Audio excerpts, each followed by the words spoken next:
Welcome back, loyal fight fans, to Boxing. Eat that shit up. I am your humble host, Tummy Tom O'Neill. I am the body snatcher, and you know I'm back at it. I need you to hit the thumbs up button, hit the subscribe button, and if you know a friend, a family member, an acquaintance who enjoys combat sports, please tell them about this podcast. They probably enjoy watching this show.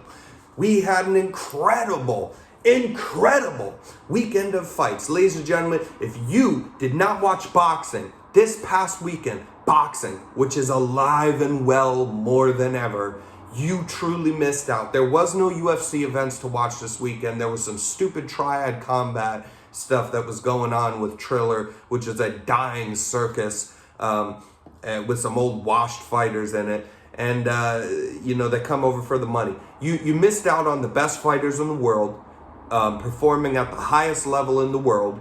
Great upsets, great theater, great boxing, great ability, great shows. Great promotion companies putting on the shows. Showtime's really kind of going by the wayside for me a little bit with boxing, with the shows they put on. They got fighters that I very much like. That are fighting on Showtime, but when they put them on and they're in the main events, I go, wow, because I love this guy, and the fights just don't live up. The matchmaking is the problem a lot of times. Not with this one. They do have an incredible 122-pound division out of all the promotion companies in the world. We're going to start there with the Showtime card. Stephen Fulton Jr., Cool Boy Steph, a.k.a. Scooter, got a million nicknames, is fighting Brandon Figueroa in a unification bout at 122 pounds, in which Showtime, that's a kind of a showcase weight class for them right now. They do have great fighters in the 122-pound division, and I think this past weekend what they proved is that they have the two best. They have the two best, not the best. They have both the best fighters that at the top of the 122-pound division, which is a great division, which has other great fighters along in it. I don't think any of them are beating Brandon Figueroa or Cool Boy Steph. And I do think that, this was a fight of the year contender, okay? This fight was incredible, right? The output, the cardio that was on display, there wasn't a ton of defense other than with Cool Boy Steph, had some good defense, had some good shelling up techniques. He said something real interesting. And I told you guys before, we get picks on this show, that Cool Boy Steph, he could fight on the move, box this guy's ears off, or he could stand there and he could trade a bit. And he can do that. He's proven to be able to do that. And he did it. He did it here. He actually didn't move around and box that much.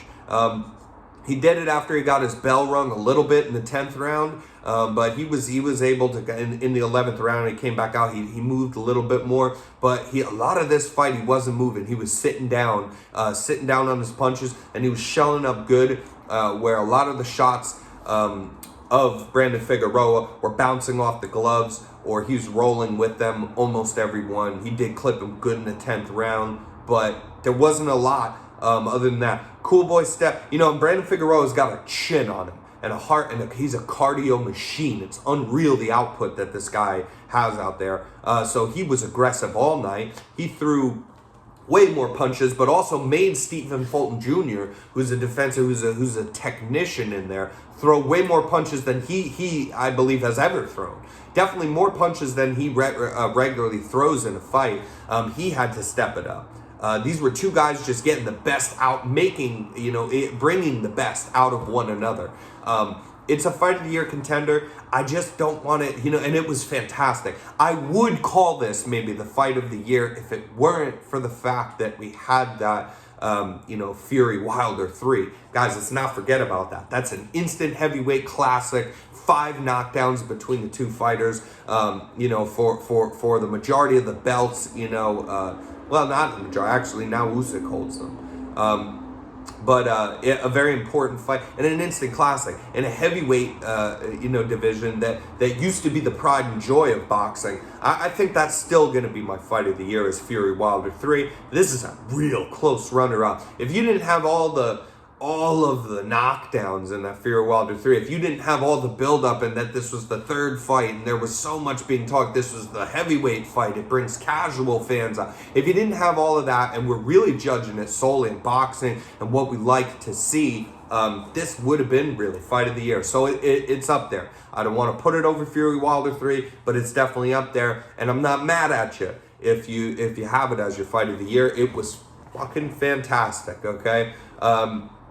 This is the two best guys, so this was a very close fight. But what I was getting to is that I do agree with Stephen Fulton Jr. getting the victory here, even though it was a close fight. If you actually know how to score boxing, you're watching the fight. Is all. If you're watching the fight, you're watching for what shots are landed, who's more effective. It is Stephen Fulton Jr. He actually wins. You know, I had it as a close fight, but I gave it for Stephen Fulton Jr. I think by three rounds.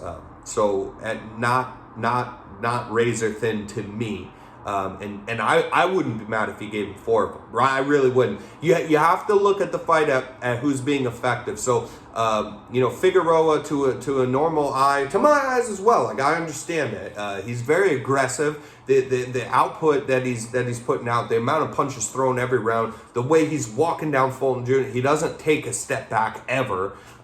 This is appealing to the eyes, but you have to wonder what's being effective. If all these shots are bouncing off the gloves, if you figure out that his shots are not as hard and as crisp as Stephen Fulton Jr.'s, if you're figuring out he's not really countering Cool Boy Steph that much, he's just always being the aggressor, and sometimes Cool Boy Steph's the aggressor, sometimes, but Cool Boy Steph's catching him with a lot of counters. A lot of counters as they stand there and trade. And the only thing is that Brandon Figueroa's got a chin on him, a chin of granite. It comes straight from the depths of hell up, onto his lower jaw there, because he was taking some really, really hard, good counters, clean shots. And Brandon Figueroa was kind of hard pressed to land clean shots on Cool Boy Steph, to be honest. So that's the way that I look at it. If something's complicated, sometimes just kind of narrow it down. Either way, you can have the fight close, so that's fine with me, but definitely not a robbery.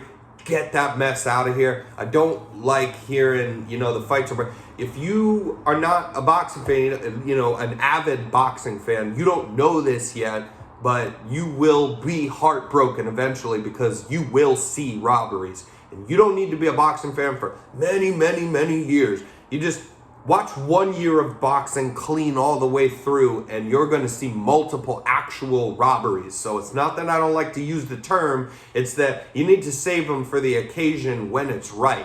If you have any fight that's close, you can disagree and say that, yeah, the other guy I think should have won. That's the way I scored it. That's different from saying, this is a robbery. This is a travesty. Take a look at the judges. Is this, corruption? Is this, incompetence? What's going on here? Because there's going to be lots of those times in boxing.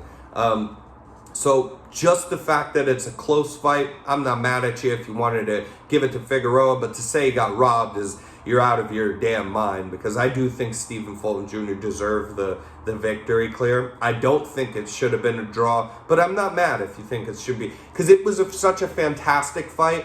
You don't always need to overanalyze these things. You don't need to watch the fight 17 times like I do sometimes. You can be swept away in the moment. That is what boxing's about. And speaking of being swept away in the moment, we're going to touch on the George Kambosas versus Teofimo Lopez fight for all the belts in what is possibly boxing's most stacked division of lightweight, 135 pounds. All the big stars, the four princes, of Devin Haney, Teofimo Lopez, Ryan Garcia, Tank Davis. Lomachenko was the pound for pound. Now, he lost these belts to Teofimo Lopez in what was a close, and yet, upon rewatch, go and rewatch the fight. It's quite bizarre.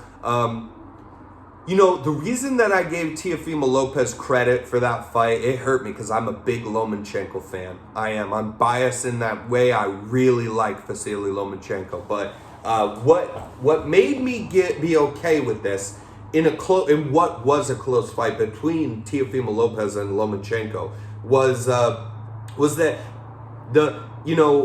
Lomachenko basically, he didn't throw. It was bizarre because he didn't throw punches for the first half of the fight.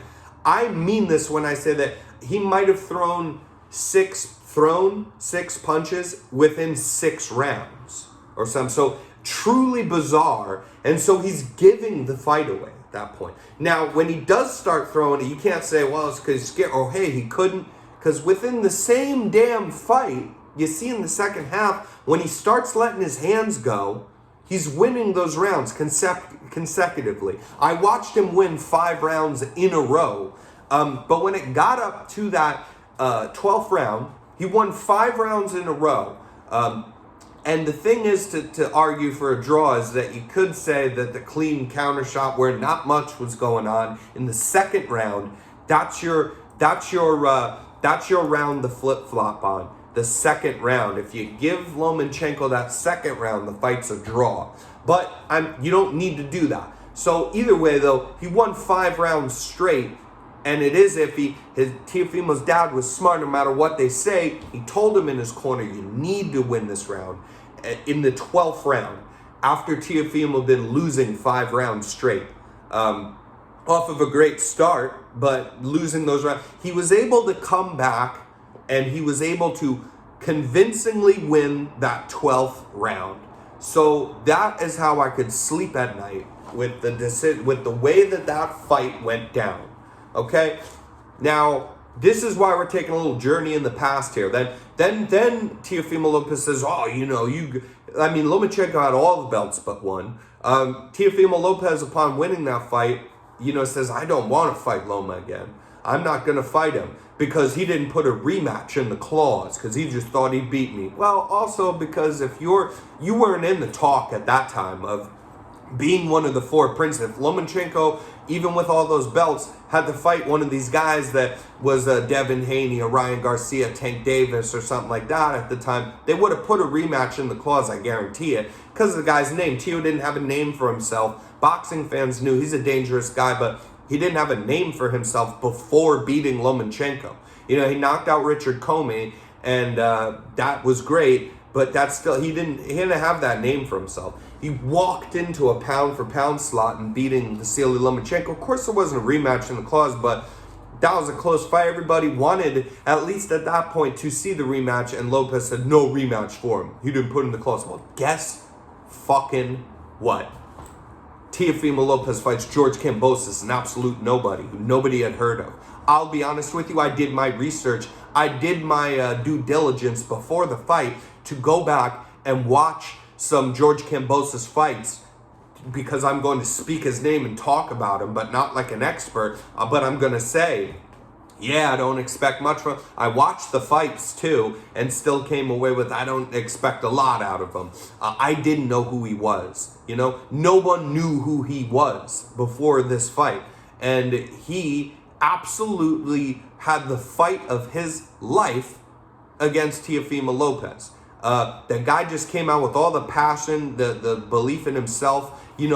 Say goodbye to those belts. Say goodbye to those belts. They're all coming home with me. Every one of them. And your life will be ruined this Saturday.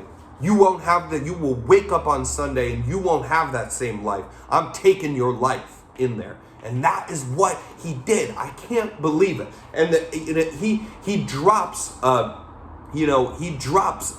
Lopez in the first round. He continues to win more rounds after that. He gets dropped in the 10th and then comes back to win the 11th and the 12th. The guy owns it in the fight. Great performance from him. Guess fucking what? No rematch clause in there. I want him to, now, Teofimo also doubled down, made himself look like a complete ass, said, I think I won the fight. Wasn't even that close. Kind of close enough. Wasn't even close enough. You would have to squint hard to find a draw for him and be super generous about it. And to say, I thought I won the fight 10 rounds to 2. You're an ass. You're an asshole. They shouldn't have let you go in there and talk like that. And even then, George Kambosas says, hey, listen, it's cool, man. I understand you're pissed. Let's do it again. We'll do it in Australia. That's maybe the kind of guy like this George Kambosas guy now, man. Not just because he won, it's because the way he carries himself. He talked a gang of shit after the fight, and then when he got all those belts, took the opportunity to be humble. Let Tio sit there and make an ass of himself with his home crowd booing him in New York City. And says we can run it in Australia. I hope he doesn't. I hope he doesn't, because Teofimo Lopez purposely went out of his way to say that he was not giving Lomachenko a rematch because there was none in the clause. Guess fucking what? There's no rematch in this fucking clause, Teofimo Lopez. You lost all those fucking belts, and you will beg for the same grace to get a rematch when it wasn't in the contract as Lomachenko did, and you turned him down, and you should be denied this as well. And Lomachenko's come back and had real fights against Nakatani, who gave Lopez a run for his money and had never been stopped, including by Lopez, and Lomachenko stopped him. Lomachenko's fighting this next coming weekend on the 11th, December 11th, against Richard Comey, a prior Teofimo Lopez opponent, and will look to stop him in brutal fashion on his way to try to convincingly get back to Teofimo Lopez, who just overlooked George Kambosas and got his shit rocked in this fight. And now, where are we? Where are we?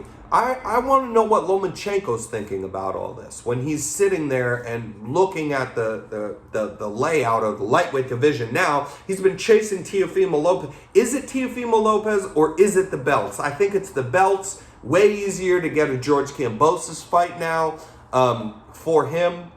And listen, I ain't mad at all to throw anything that. Devin Haney deserves a shot at those belts for sure. He's not my favorite fighter of those guys, but he is most deserving of a shot at those belts, absolutely. So give it to him, but, it's boxing, it probably won't happen, right? I mean, here's another thing.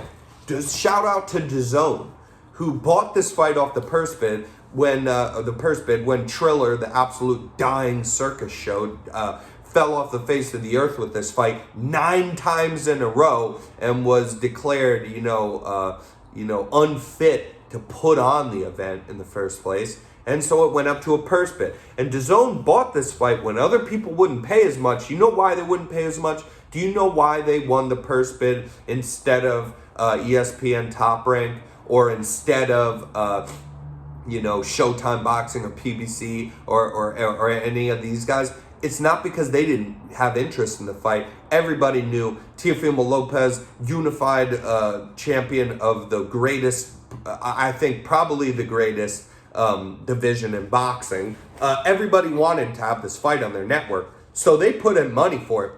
But you know why they didn't put in so much money? Because all of them thought, well, we would love to have the fight, but these guys are free agents. So will we really pay all this money to just have that one good fight? And who knew that it would be that good?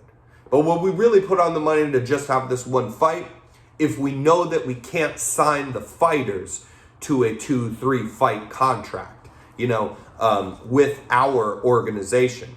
They're just staying as free agents, these fighters. So, who knows what's going to happen. Now, not only that, I mean, I don't know where this is at exactly, but I've heard talks of that basically what's going to happen is that ESPN, Bob Arum, and Top Rank are taking Teofimo Lopez back, and even they fucking wouldn't put up enough money for the fucking thing, even though they knew, I think, that they're probably going to have Lopez sign the contract. But again, he lost. Now I don't know what happens. But DAZN paid money, good money, to have this fight, knowing that these guys are free agents immediately once the fight's done. They're not signing either of these guys. And Eddie Hearn just says, yeah, we want good fights on our channel. The DAZN app, it has the boxing show with Ak and Barak and Chris Mannix and Sergio Mora, and they talk about. I love DAZN. They are really have won me over because they'll talk about their fights. Obviously, it's their now. Listen to them. DAZN's paying these guys who are just boxing fans. Barak's an ex-boxer, but so's Sergio Mora. They are two guys. They're just fans, analysts, and they're paying them. These Fight Disciple guys are on there. They're paying these guys that are just like analysts. They're fight fans. whether they're old fighters or they're fight fans, and they're paying these guys to talk and use their knowledge about fights and their passion of being a fight fan on their network, and telling them, don't just talk about DAZN cards, though. Don't just talk about Matchroom and Golden Boy fights. Talk about everything that's going on in boxing. And so they touch every single weekend, every other day, they touch on these fights that take place in other organizations. And Eddie Hearn bought this fight and said, we just want good fights on our network.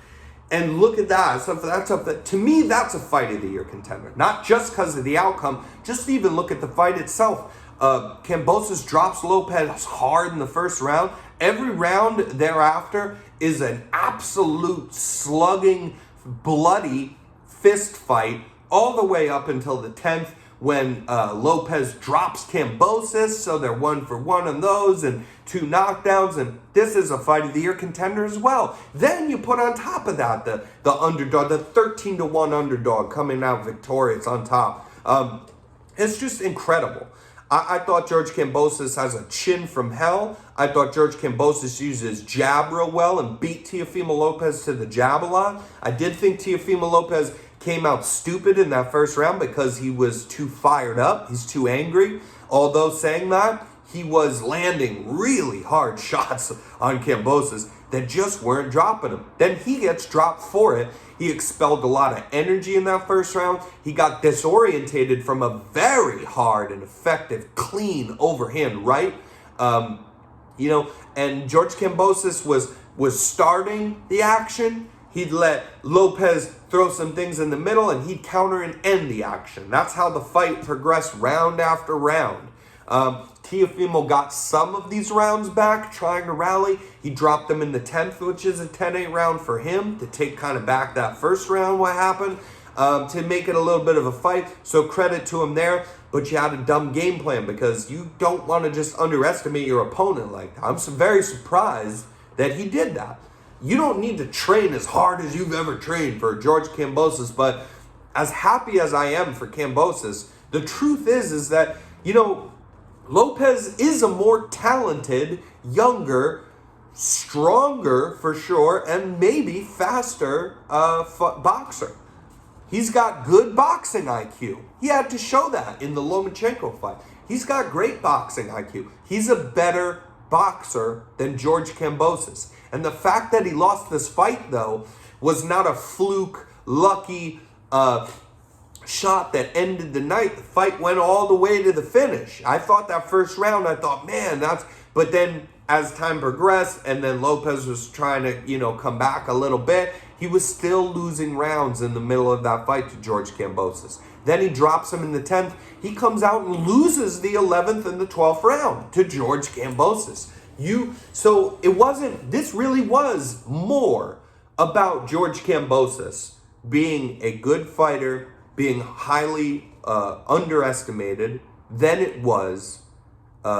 This is 70% Kambosas is better than we thought. We should have known the name. People didn't do their homework, and it wasn't just me. It was people far greater boxing minds than me at work that didn't do their homework on this guy, that didn't take into, consider. When Andy Ruiz beat Joshua, that was a shocker. That was an enormous underdog winning. Now, he is fast. Andy Ruiz does have very fast hands, and he hits very hard.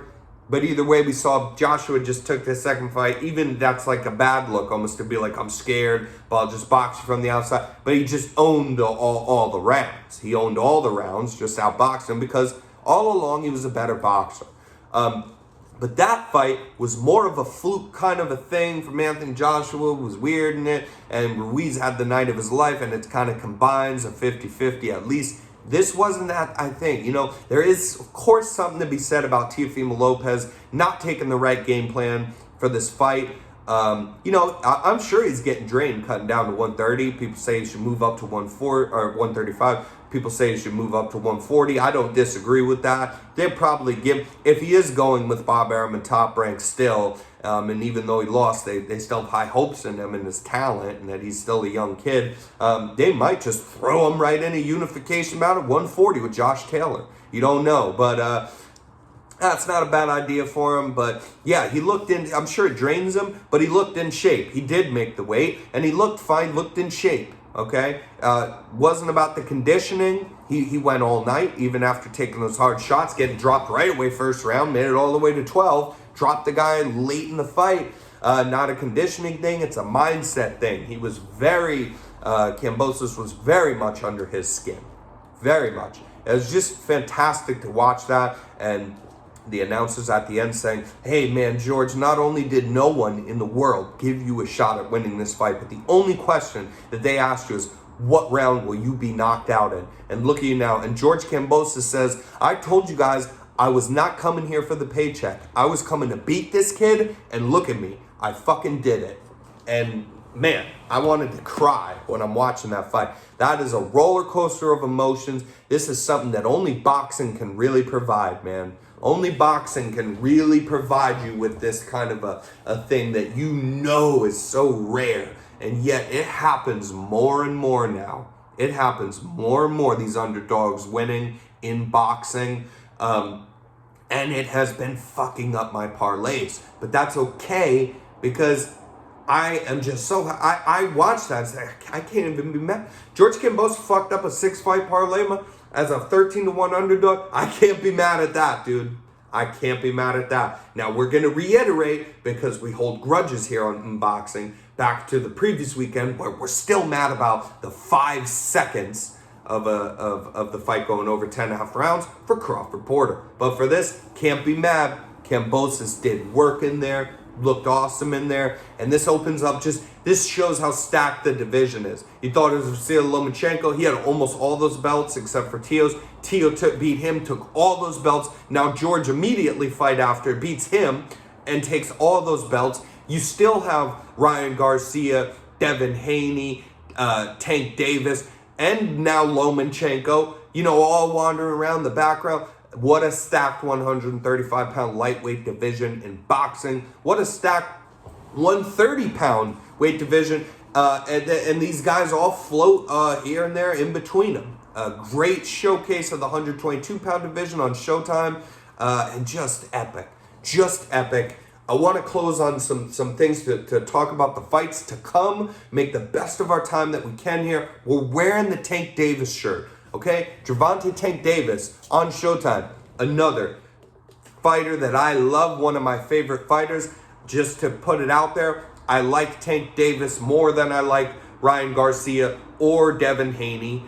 He's maybe my favorite. Him and Lomachenko are my favorite 135 pounders, even though Tank's 130, 135, 140. You don't know where he's going to land there, but Tank Davis will do work. He's fighting Isaac Cruz, who is a very busy Mexican puncher. Come forward, lots of output, and I think that he's going to walk right into a shot of Tank Davis's, because Tank Davis, has all that power. He'd love to stand there and trade with people, but he can't usually do that, because usually what happens is he has to go looking for the guy. And even at 140 pounds, he was a little bit anxious in the first start of that Mario Barrios fight. I think just because it's his first time at 140 and he wants to feel it out a bit. But he was a little bit standoffish just for a little while, but then he was hunting it. He was looking for it. And even Mario Barrios, who can hit hard enough, and he's bigger. He's way bigger visibly than Tank Davis was kind of getting around that ring, trying to get out of the way, taking some body shots he didn't like. And usually people make Tank Davis, even when they're bigger than him, go looking for him. Now, Isaac Cruz is not bigger than Tank Davis. They're about the same size, and Tank Davis hits a hell of a lot harder than Isaac Cruz does. But he's going to put the pressure on. He's going to try to come forward, and he's going to try to leave no in-between window where Tank can throw that shot. But the problem is, Tank Davis is a sniper, and he's known for having this extraordinary Tyson-esque kind of power. But he's a very underrated as a boxer and a thinker, which he is very good at as well. He's a very good conservatist, you know. He has that power, he carries it late, he carries it whenever, because he doesn't waste shots. He has rounds where if someone's putting on him in the beginning of the fight, they're trying to throw a bunch of punches. He's happy to give some rounds away. He is always about, I'm going to do my overall game plan for this whole fight. And if I come out into a fight and I lose the first 3 rounds, we're not diverting from the game plan. We're not getting nervous about this at all. We will find our moment and we will put people to sleep. And that is what he has been doing. I think he'll do that again. I like Tank Davis by stoppage in this Isaac Cruz fight. Another fight we have coming up, speaking of the 4 princes, is Devin Haney. It's 4 princes, and Kambosas says he's the emperor now. This is just unbelievable, this division. I can't talk enough about it. But Devin Haney fighting Jojo Diaz. Now, Jojo Diaz, I'm going to be honest, I like Jojo Diaz. I think he has good chance in this fight, actually. It depends on the Devin Haney. It's Devin Haney's fight to lose.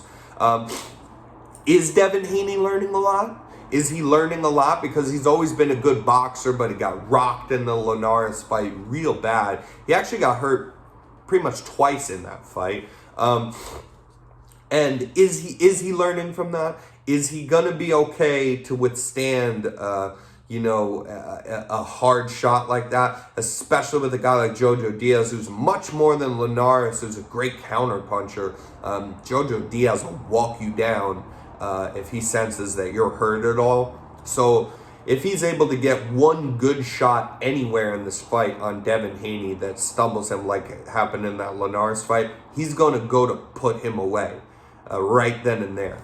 He will not take his foot off the gas, let me wait. He's going to know that's his opportunity. He'll go to put him away, to put Devin Haney away. And I like his chances, but I am going to lean Devin Haney in the fight. I'm going to lean towards him because, again, it's his fight to lose, though. I'm going to expect that he's even gotten better than he was. And I'm going to expect that he'll put on enough pressure to keep Diaz away, because he's a boxer and that's what he's going to do. That's what he's good at. He's leaning into what he's good at, which is what we love to talk about on this show. So he's going to box, Devin Haney, and he's going to be defensive. But is he going to be able to put on not just the counter shots and things like that? Is he going to always be on his bike? Or will he stop, sit down on a couple punches? Will he put some combinations together for just a couple seconds moving forward on Jojo so that it keeps Jojo Diaz guessing? Is this guy going to come in on me? Or is he going to go away? Because if all he's doing is getting on his bike, going around trying to be slick, which he's very good at, he'll get away with that for a while. But you're going to allow Jojo Diaz to be overactive on him and probably take rounds away from him just from like the aesthetic feel of watching the fight, and him walk this guy down and be able to catch him a couple times. Certainly go to the body on Devin Haney and things like that. So it's Devin Haney's responsibility in this fight to not just be on his bike and not only have some counter shots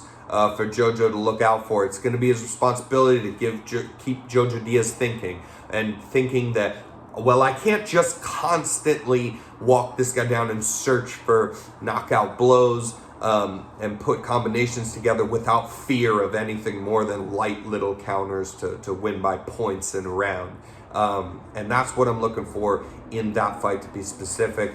And until next time, loyal fight fans, we went a little long today because what a weekend of fights. Please go check out both those fights. George Kambosas versus Teofimo Lopez, and Stephen Coolboy Steph Scooter Fulton versus versus Brandon Figueroa. Great fights. Both fight of the year contenders on the same night this weekend in boxing. We're doing good, baby.